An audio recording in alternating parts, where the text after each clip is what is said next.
Meus amigos, boa tarde.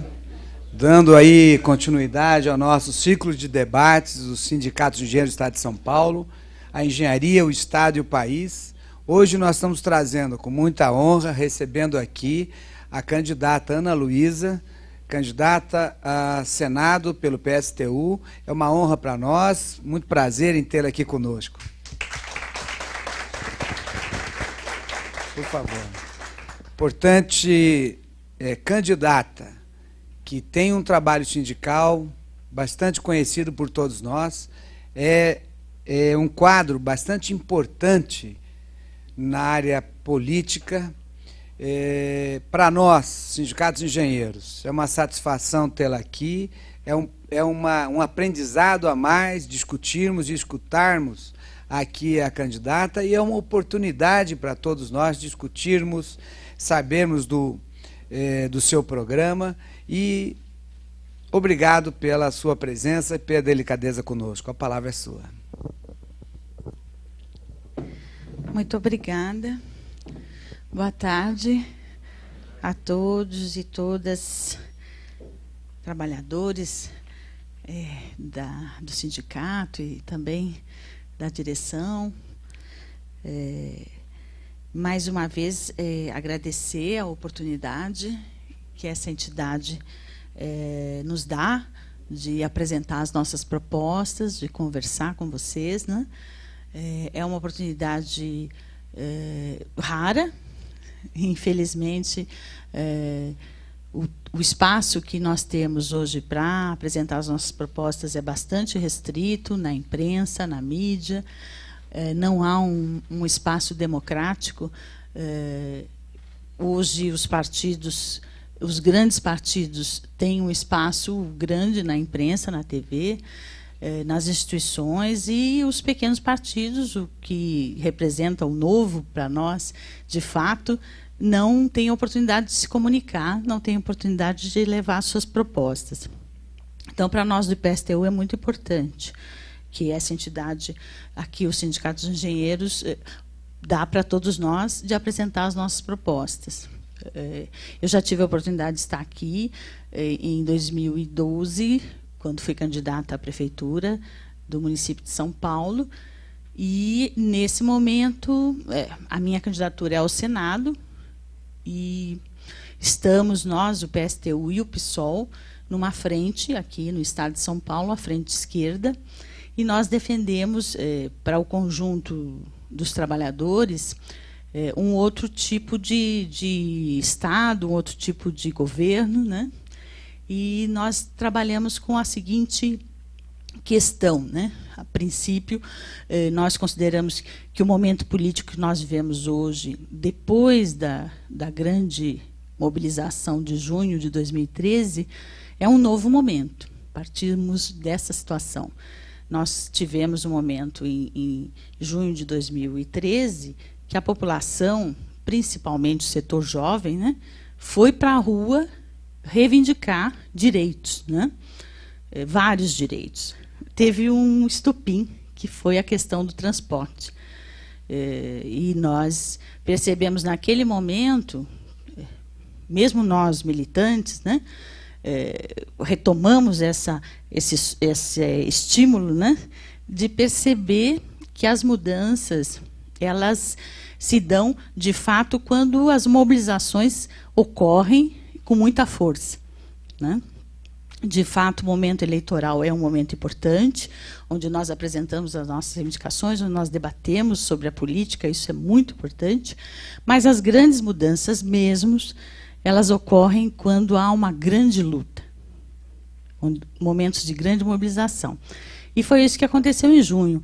Houve um levante, né, em relação ao transporte, o direito de poder ocupar o espaço na cidade, né?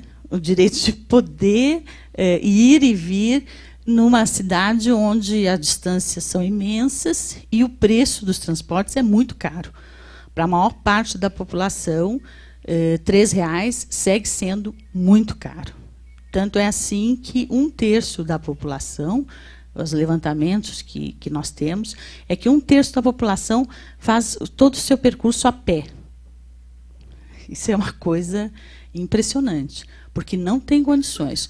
Ou come, ou pega o ônibus, ou pega o metrô, ou pega o trem.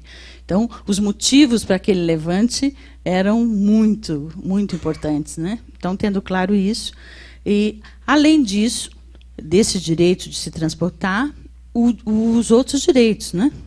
Problema de direito à saúde, que a maior parte dos trabalhadores não tem. Hoje as pessoas morrem nas filas dos hospitais, as pessoas passam, têm um diagnóstico, mas esperam 1 ano ou mais, às vezes, para fazer uma cirurgia. Elas têm problemas até no sentido, não conseguem acesso aos exames, né? E isso está piorando. Está piorando. Nós vimos cenas terríveis no último período em relação a isso. Nós vimos um trabalhador morrer, agonizar na porta de um hospital privado, né? Porque o setor privado não atende o pobre. E eles fazem questão de demonstrar isso. Se você vier aqui na porta desse hospital privado, você vai morrer como esse que está morrendo aí. Aquele foi o recado que os hospitais privados deram para todos a população, em particular para os trabalhadores negros, pobres, que não ousem chegar na porta de um hospital privado porque vão morrer, né? Nós tivemos o fechamento do pronto-socorro da Santa Casa aqui, que foi também uma situação horrível, né? As pessoas tentando ter acesso e vendo as portas do hospital fechado. E nós sabemos que essa é a situação em nível nacional, né? Uma situação, não é uma realidade só de São Paulo, né?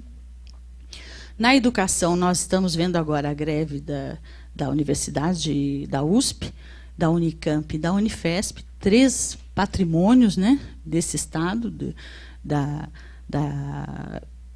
são reivindicar. É um patrimônio. A USP é uma grande universidade, uma das maiores do mundo, uma das maiores da América Latina, e está sendo sucateada. Mas os profissionais sem o direito ao reajuste do salário e em greve por já mais de 3 meses, né?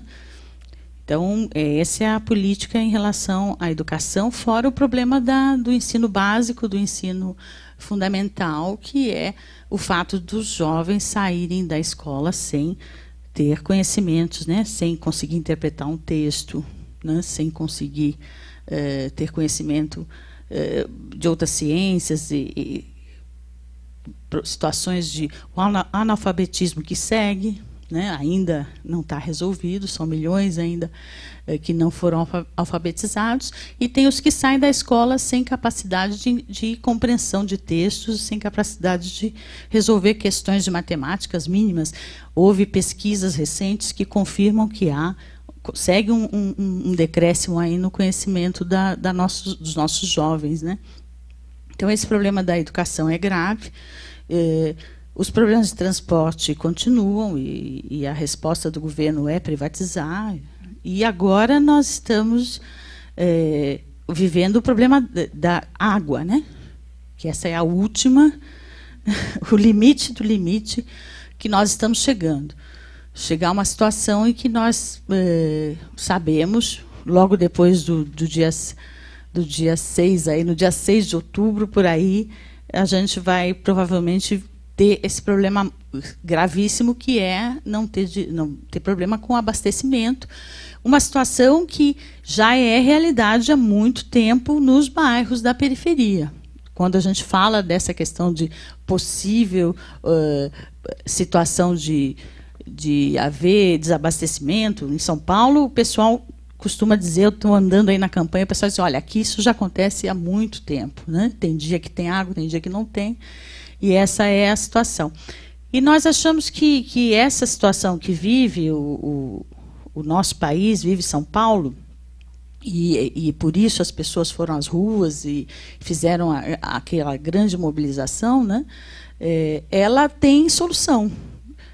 certo?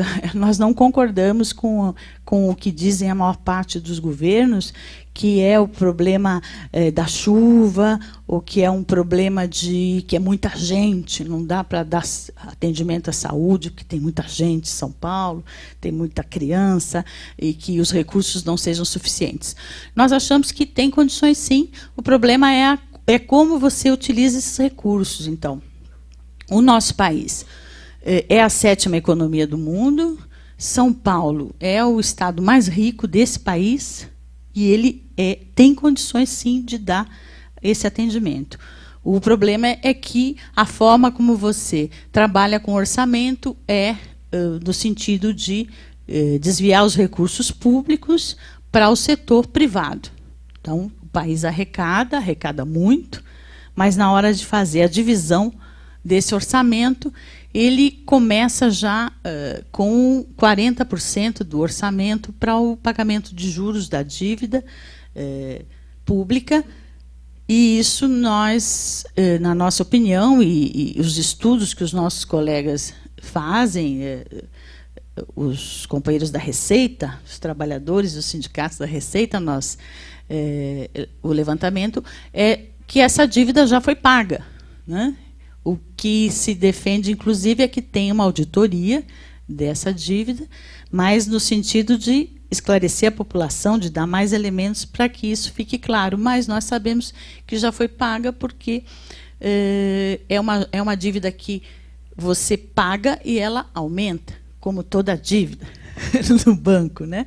Então, a agiotagem, a mesma situação que passam as pessoas nos endividamentos dos bancos, você paga e ela fica cada vez maior, é um mecanismo cruel que o sistema financeiro usa também com os estados, também com os governos, e no nosso país se faz isso, se paga uma dívida muitas vezes que já foi paga muitas vezes, e é dessa maneira que o governo lida para beneficiar o sistema financeiro, é deliberado.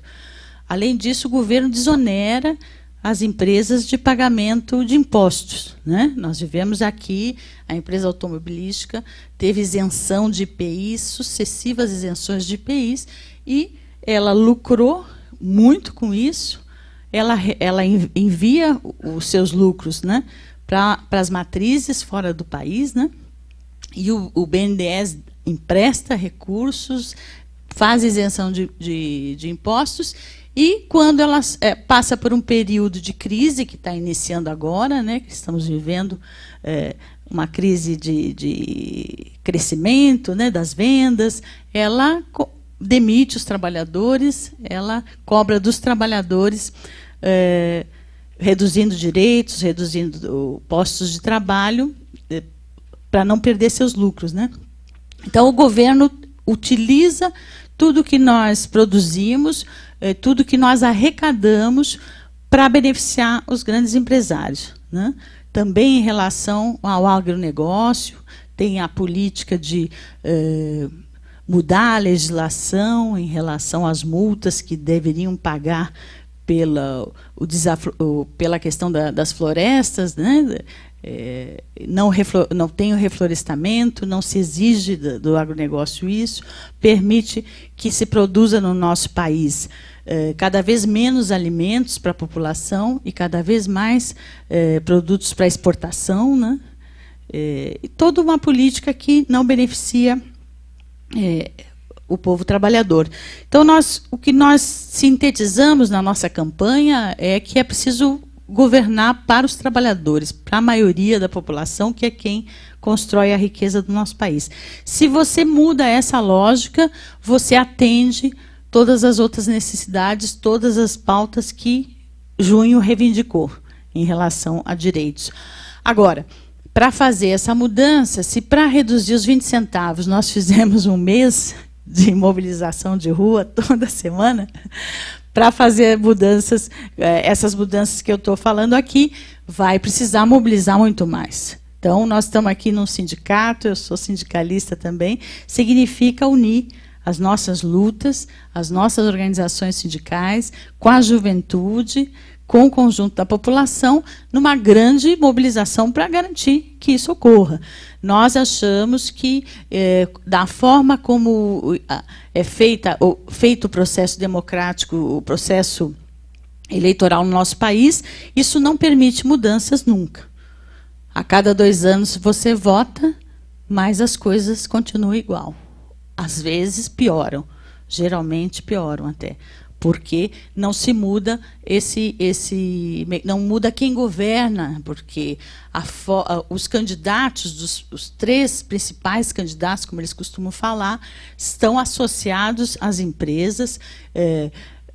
O Aécio vamos dizer, o representante mais tradicional das grandes empresas, né? O PSDB, Alckmin aqui no estado de São Paulo. O PT representa essa associação entre ex-dirigentes da classe trabalhadora com as empresas e com a velha política, né? Com Sarney, com Collor, já andou com Maluf, né? Nas suas alianças, né? E agora tem a Marina, né? Que antes o PSB tinha a candidatura de Campos, com a morte de Campos vem Marina, que tem semelhanças com o PT no sentido da sua origem, né?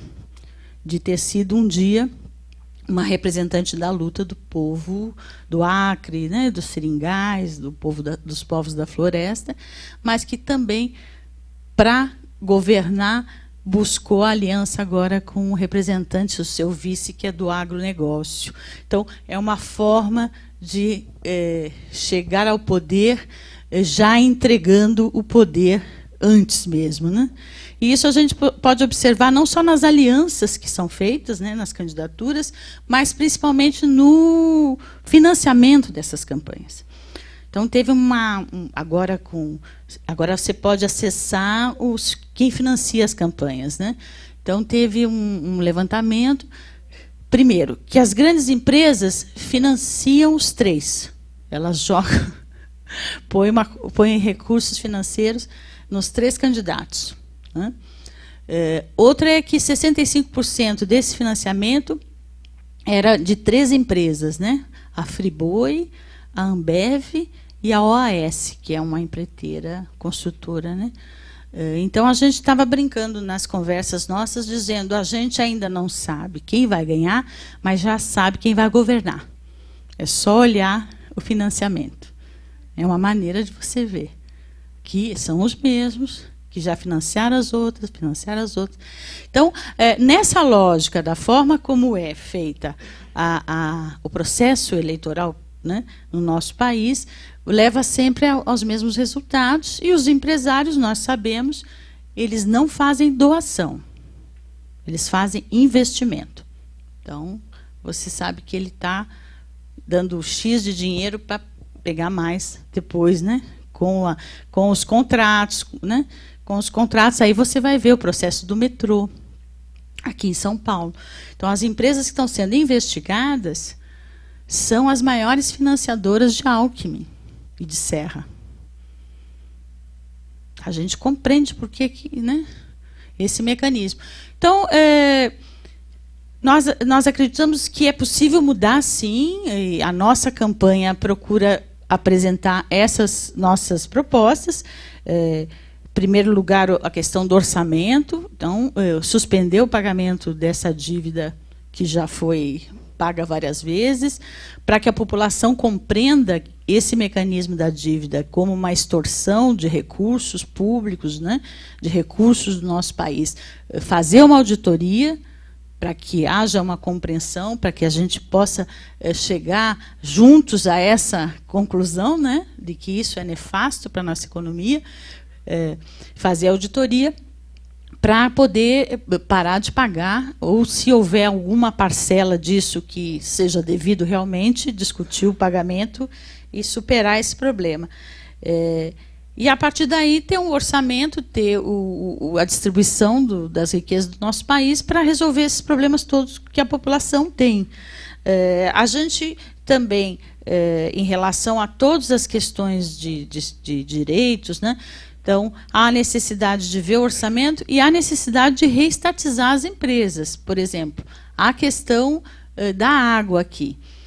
A Sabesp está com, parece que cerca de 49% do seu capital está investido em ações em bolsa. Então, isso não é possível, porque ou você paga dividendos ou você investe na conservação de todos os equipamentos aí de água, ou você faz mais reservatórios, ou não é possível, né? Então, empresa pública, serviço público, recursos públicos, não pode ser negociado em bolsa ou de maneira nenhuma a parte do seu capital. A mesma coisa a Petrobras, que também hoje tem ações, parte do seu capital, também, além de ter sido distribuído, hoje já com os leilões, né, já foi privatizada uma parte importante da Petrobras, segue com essa questão também de bolsa de valores e nós vamos vendo o patrimônio do nosso país sendo privatizado, né? E isso significa que não vai restar nada, né? Não vai restar petróleo, não vai restar água, não vai restar absolutamente nada. Então, todas essas questões têm que ser alteradas, têm que ser reestatizadas, essa é a nossa luta, essa é a nossa bandeira. E dentro dessas questões todas aí da política, da economia, nós salientamos, não só a minha campanha por ser mulher, mas a campanha de todos os nossos candidatos, a luta contra todas as formas de opressão. Então, contra o machismo, mesmo os companheiros, homens do partido, levam a bandeira esse combate, que é uma luta para conscientizar todos os homens, em particular os trabalhadores, de que é necessário romper com essa ideologia, com essa cultura machista que procura discriminar as mulheres, desqualificar as mulheres, vai desde a desqualificação do nosso trabalho, na medida que não temos o salário igual, há situações muito piores, que é a violência. Cada 1h30, uma mulher é assassinada, né? A cada 12 segundos, uma mulher é estuprada, e isso não para, só aumenta. É uma desgraça e a gente tem que combater. Então, precisa conscientizar, precisa ter uma campanha de todas as mulheres e também dos homens para superar essa situação de opressão. E tem a questão em relação à homofobia e também a discriminação dos homossexuais, e que tem que ser combatida, a luta pelos direitos, pela igualdade. Aí também entra a violência. O Brasil é um dos campeões em morte dos homossexuais e violência também, em agressões. Então, tem que haver um avanço na legislação em relação a considerar crime a homofobia, né? Tem a luta contra para superar essa situação, e a luta contra o racismo. Todas essas três questões, todos os dias a gente tem que enfrentar, né? Então, agora, nos campos de futebol, é uma coisa absurda, não para, aumenta, e se luta, se combate e volta, né? Fora o problema do campo de futebol, o problema da relação da polícia com os negros e pobres na periferia, que primeiro atira, depois pergunta quem é e depois vai investigar. Então, ser negro, ser pobre no nosso país é crime. E tem pena de morte, né? Não é só que vai preso, é executado. E isso é gravíssimo, isso é uma questão crucial para todos nós levantarmos, e é parte da nossa luta e do programa do nosso partido. Porque se nós não superamos essa cultura de discriminação, de preconceito, nós vamos nos dividir, né, como trabalhadores, entre homens, mulheres, entre negros, entre brancos, entre heterossexuais, homossexuais, e nos dividindo não há possibilidade de unidade, não há possibilidade de vitória. Nós não vamos ganhar nenhuma luta enquanto não nos vemos como homens e mulheres, como como irmãos e irmãs trabalhadores, para enfrentar a opressão, para enfrentar a consequência da opressão, que é a exploração, né? O capitalismo se utiliza dessa cultura. Não foi o capitalismo que inventou, mas se utiliza dessa cultura para diminuir salários, diminuir direitos e criar enfrentamento entre nós. Então, é muito importante superar essa situação de opressão que todos nós vivemos. E a gente procura levar todas essas discussões. Aqui também tem a questão da moradia, né? São Paulo também. Eu vou lembrando das manifestações, já passando um filme aqui. A moradia em São Paulo e no país todo é uma questão muito importante e tem tido muita luta, muita mobilização. Nós consideramos que também é outra questão que tem solução. E a gente consegue observar isso com os números, né? Os números, os dados. Então, há um déficit de 6 milhões de moradias no Brasil, se não me engano. E há 6 milhões de moradias vazias, né? Imóveis que estão fechados, só esperando aí a especulação imobiliária aumentar o aluguel. E tem 5 milhões de déficit de moradias. Então, já está claro que existe uma possibilidade de resolver esse problema de moradia no nosso país. Aí tem toda uma discussão, você vai tirar a casa do outro, né? Aí entra o nosso lado socialista, comunista, que o pessoal diz, vai comer criancinha, são pessoas perigosas. Não. Aí a gente tem que discutir essa questão, né? E nós pensamos várias questões, dar um limite para a quantidade de imóveis que uma pessoa pode ter, né? Porque tem pessoas que são donas de bairros inteiros, né? Então, discutir essa questão da moradia, fazer uma cobrança de impostos progressiva em relação a esses imóveis que ficam desocupados, né? Ver todas as formas de sobretaxar, de conseguir mais recursos para fazer mais moradia. E ver os excessos no sentido de ter casa para todos. É um direito, moradia é básico, tem que ter onde morar. E é possível resolver essas questões. Então, para não falar demais, eu vou encerrar por aqui. Tem solução, mas vai precisar de muita luta. E é para a luta dos trabalhadores e das trabalhadoras que o PSTU se organiza. E acredita na solução via a mobilização. Obrigada.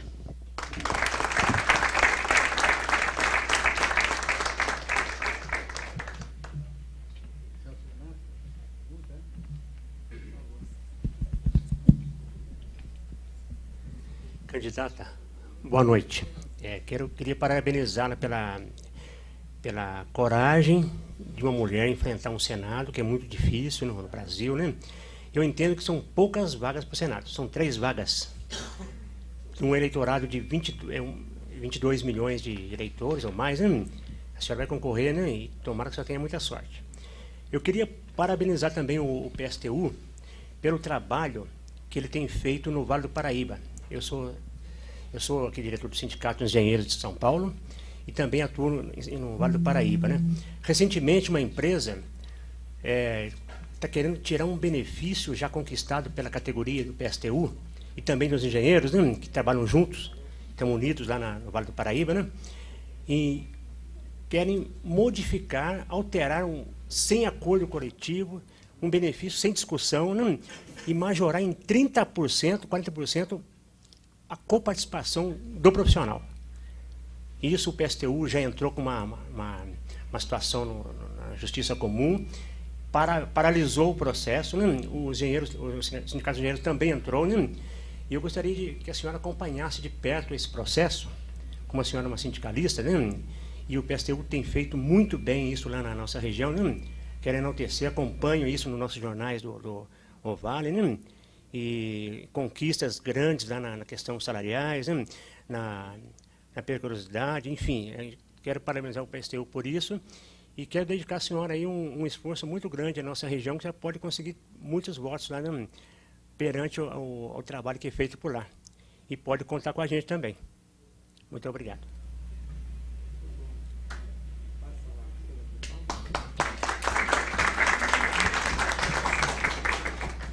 Bom, meu nome é Sérgio, eu sou delegado sindical aqui do CESP, né, da Prefeitura Municipal de São Paulo.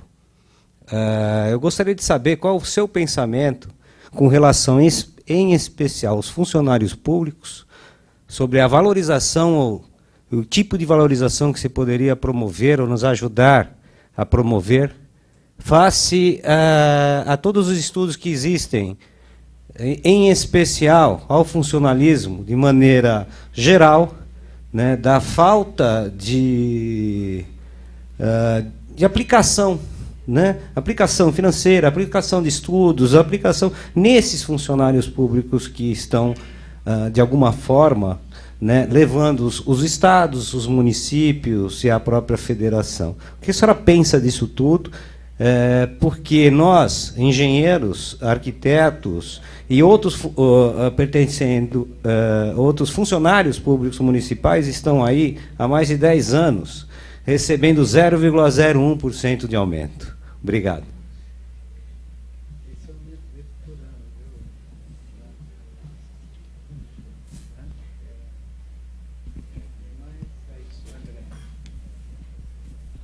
Candidata, gostaria de parabenizá-la pela sua apresentação. Nota-se que a senhora participou ativamente dos movimentos, não é uma pessoa que fala virtualmente, que ouvi falar, ouvi dizer.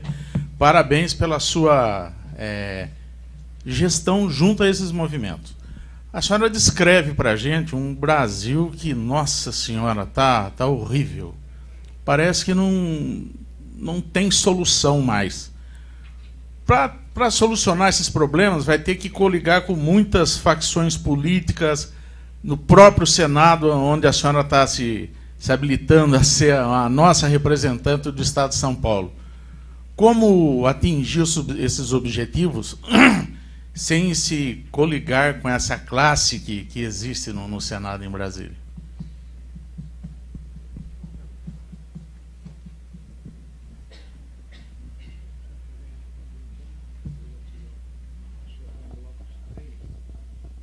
Bom, vou tentar responder.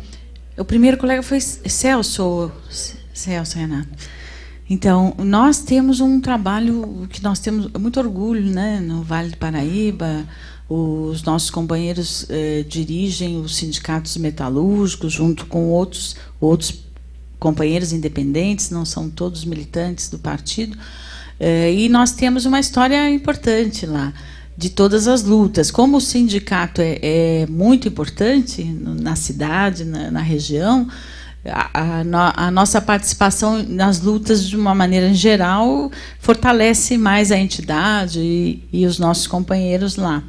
Então, a luta pela moradia lá foi um destaque, o Pinheirinho, né, uma mobilização grande que o governo do Estado, e através da justiça, né, se utilizando da justiça, fez uma reintegração de posse muito violenta, destruindo a casa de muitos trabalhadores, mais de 1000 famílias lá, para devolver um terreno para o Najinarras, né, que é um cara que devia estar completamente cerceado nos seus direitos, aí, muito menos de ter uma reintegração de posse de um terreno que, inclusive, deve muitos impostos, né? Podia ser negociado, inclusive, o terreno e garantir a moradia para o pessoal do Pinheirinho. O pessoal do Pinheirinho, apesar de ter sofrido essa ataque, essa agressão, conseguiu agora que as casas sejam feitas em outro local, né? E vão ter a moradia garantida. Então, foi muito importante aquela luta. E todas as mobilizações, a gente acompanha. Com certeza, todos os setores vão contar com o PSTU não só lá, mas em todas as cidades que nós tivemos companheiros e militantes para todas as lutas justas, né, dos trabalhadores. E nós estamos lá na campanha também com um companheiro que é o Toninho, que é o nosso candidato a deputado federal. O Toninho, ele está fazendo a campanha na região também, aqui no estado inteiro, e eu tenho ido lá algumas vezes também para fazer junto com ele. E é muito importante, se nós conseguirmos eleger o Toninho, nós vamos ter um grande guerreiro no Congresso Nacional. Vai fazer a diferença, nós não temos dúvida, né? Inclusive o número dele é 1616. E quem quiser olhar na página, conhecer mais a história dele, é um grande companheiro para nos representar e representar a nossa luta, né, no Congresso Nacional. Em relação aos funcionários públicos, bom, eu sou servidora pública também, eu sou trabalhadora do Judiciário Federal. E nós estamos fazendo uma greve agora, ela está pequena, né? Nós não estamos conseguindo a greve que nós precisávamos fazer. Mas nós temos feito bons atos, boas manifestações, estamos lutando contra esse congelamento salarial, né? Que é o 0,01%, que... Esse de fato, é a forma de privatizar, né?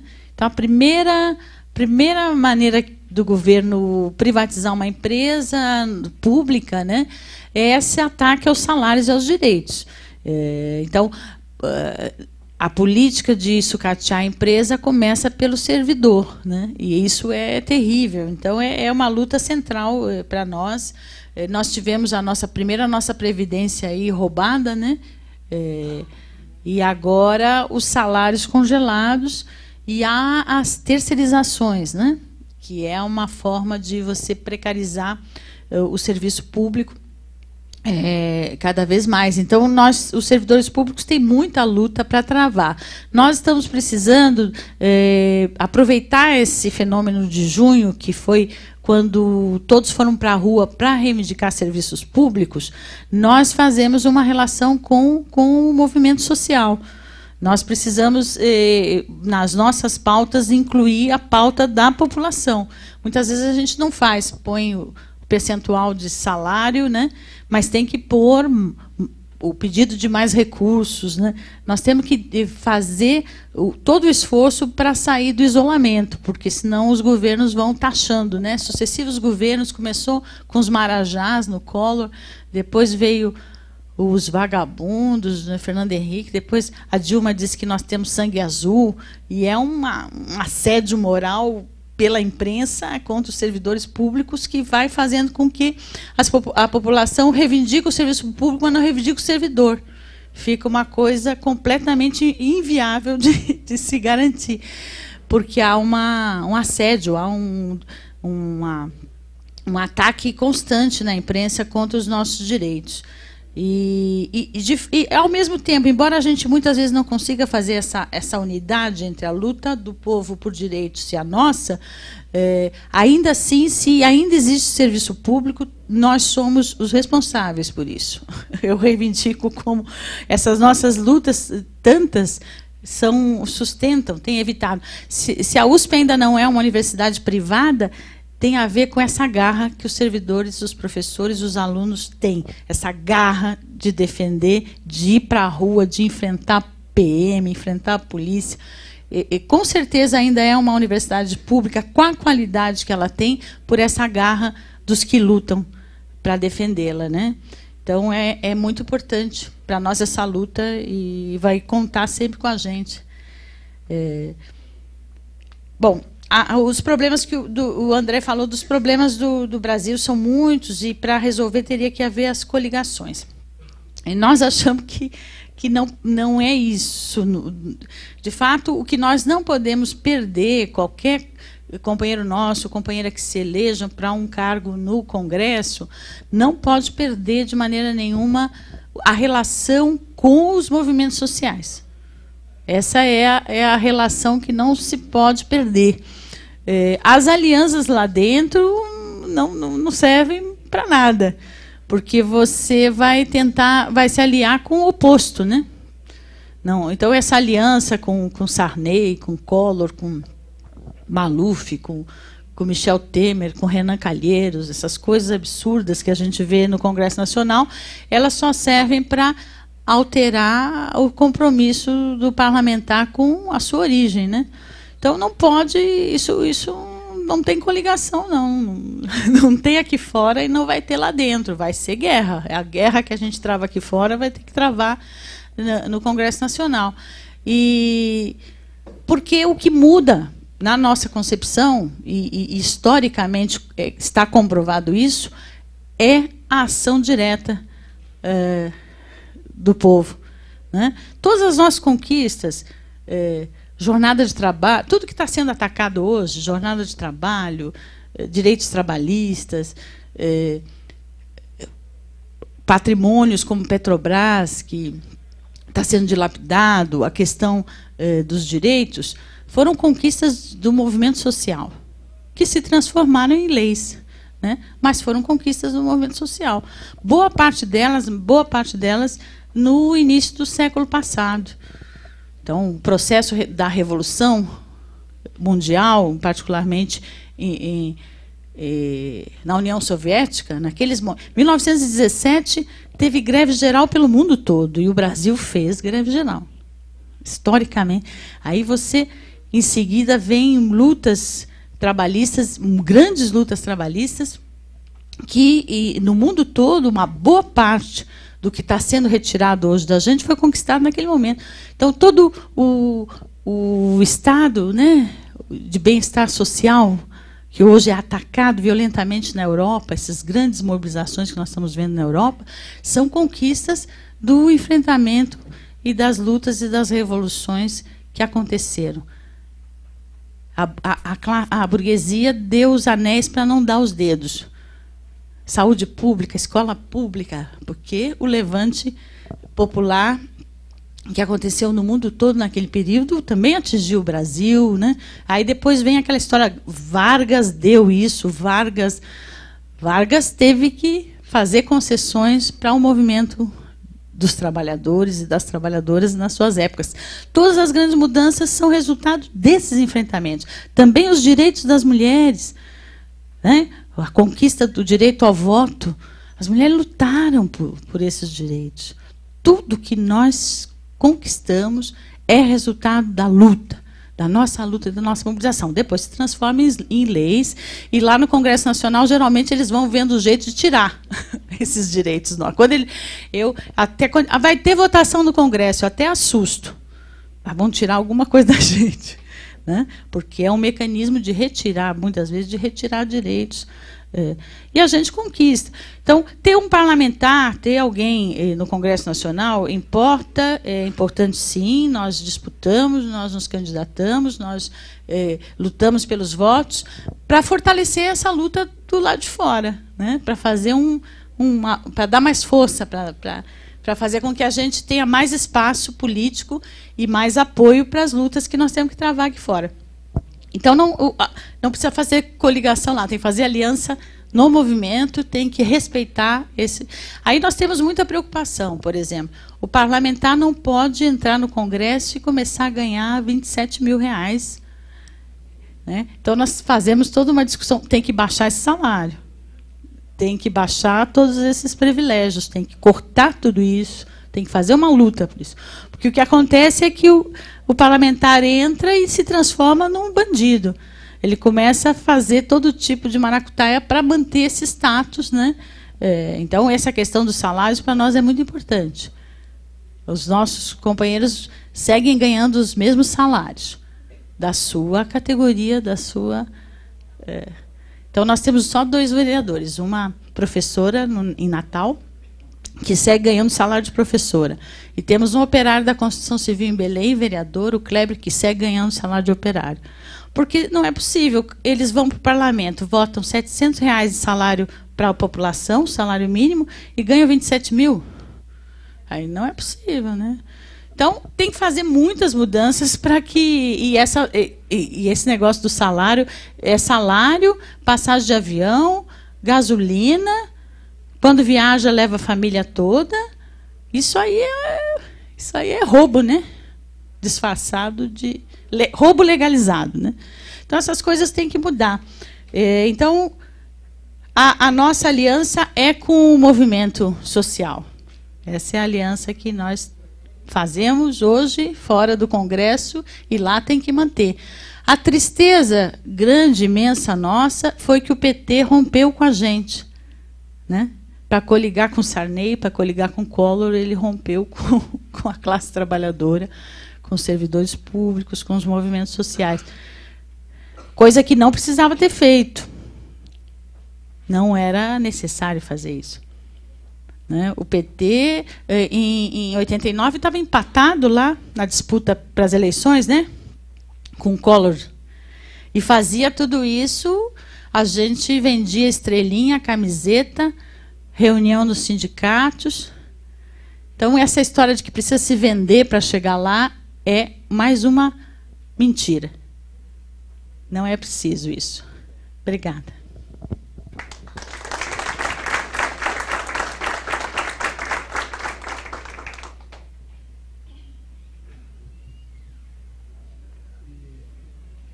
Bom, se não tem mais pergunta, deixa eu pensar. Eu queria passar às suas mãos o nosso documento do Cresce Brasil, que eu tinha lhe dito, que é um projeto nosso de mais engenharia, mais desenvolvimento, em que nós apresentamos aqui propostas factíveis para os candidatos ao governo, ao Senado e à presidente. Eu queria até tirar uma foto aqui junto com a nossa jornalista e a nossa fotógrafa. Até queria também passar às suas mãos. Nós temos uma Confederação Nacional dos Trabalhadores de Formação Universitária, aqui tem a nossa última revista, Brasil Inteligente, que fala um pouco também sobre educação, sobre as questões das eleições também. E esse é um livro de 50 anos da nossa federação. Aí mostra um pouco da história de luta de todos os nossos sindicatos do Brasil todo, tá bom? Agradeço muito, Ana Luísa, a sua participação, a sua delicadeza conosco.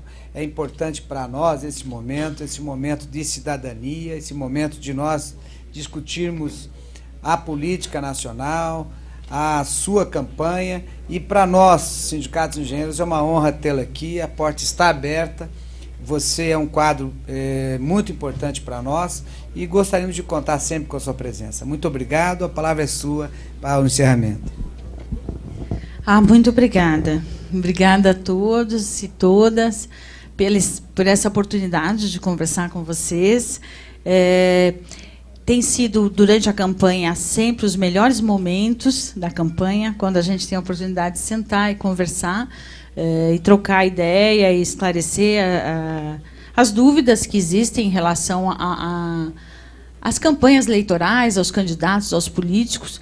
De fato, os últimos governos e o processo todo distorcido das eleições do nosso país tem feito com que as pessoas se afastem da política, né? E é muito ruim que isso ocorra, porque quanto mais nós que queremos mudar o nosso país, melhorar as condições de vida da população, nos afastamos da política, pior ela fica. Então, eu agradeço muito a oportunidade de discutir um pouco do nosso programa. Vocês podem olhar a nossa página, tem uma página com a minha candidatura, tem uma página com os nossos candidatos, o Toninho, lá de São José dos Campos, que é muito bom. Nós estamos numa frente de esquerda, junto com o PSOL aqui.